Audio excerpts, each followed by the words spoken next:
Liminal spaces. What are they? You might think they're just creepy photos of abandoned places, or maybe they remind you of something nostalgic, familiar but wrong.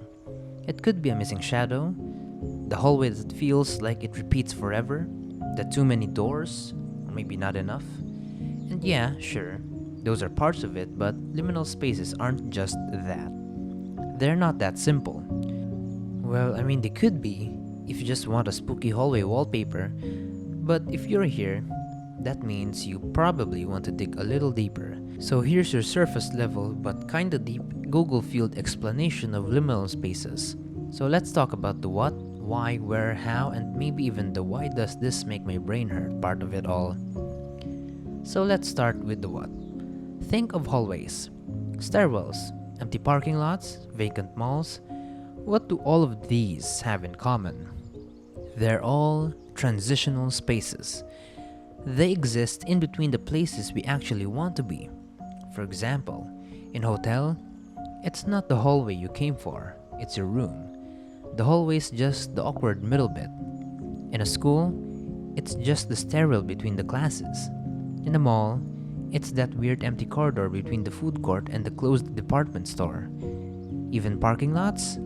They're just the in-between of outside world and the inside of the building. Now, being a transitional space is just step one. That's the requirement, but that's not what makes a liminal space eerie or unsettling. What does make it creepy is that strange, off-putting feeling your brain gets. That something is almost familiar but not quite. It feels wrong, but you can't explain why, and that's the magic, or the curse. Depends on the lighting. So here, look at these two images. Now, tell me which one gives you that weird dread feeling. It's this one, right? Why? Why though? They're both just hallways. But the liminal one, it's repetitive, simple, too clean. No signs of life, no end in sight. Maybe the lights are flickering or the shadows are just a little too long. It's as if time itself paused in that space and never hit resume. That's the essence. A place that should have people in it, but it doesn't. A place built for movement, but there's no motion. No destination, no context, just endless potential and unease. Now, of course, horror media loves liminal spaces. Take the backrooms for example. It's literally an infinite liminal space. Yellow walls, buzzing lights, endless halls. And even when nothing's happening to you, you feel like something's about to. It weaponizes the liminal, makes you paranoid, and gives you dread. Other levels of the backrooms tap into this too, like the pool rooms, or the hotel floors, or the foggy mall. These places feel like memories that never happened, echoes of familiar but corrupted. And that's why they work. They make you feel like you've been there before, in a dream or a nightmare. But hey, can you make a liminal space? Why yes you can. And you don't need to break into an abandoned hospital to do it. All you really need is a transitional space. Remember, that's the foundation. Second is a simple, uncluttered shot. Think of bare hallways, empty stairwells, no people, and no signs of life. Make it feel like it has no end. Photograph it at an angle where you can't see where it leads. Endlessness is key.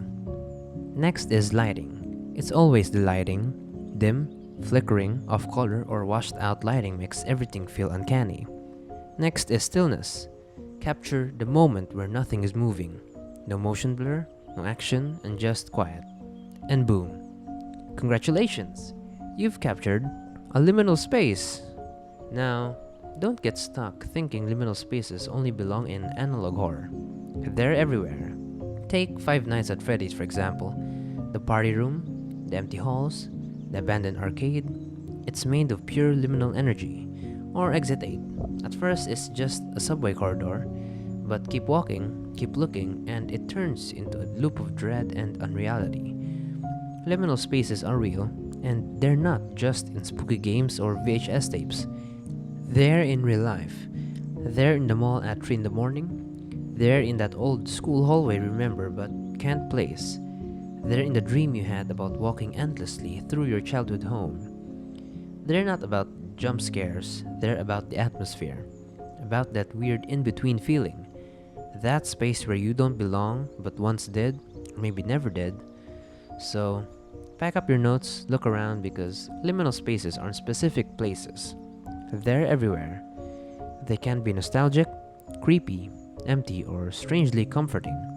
But above all, they represent a moment of transition. And even if it's uncomfortable, it's that very discomfort that pushes us forward. After all, you're not lost in the liminal space. You're just not at the end of it yet.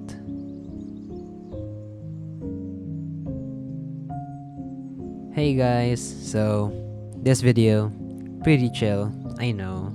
I do try different formats and this is one of them. So next month is gonna be college month. Yeah, I start college next month. So thanks for watching. Thank you and yeah, goodbye.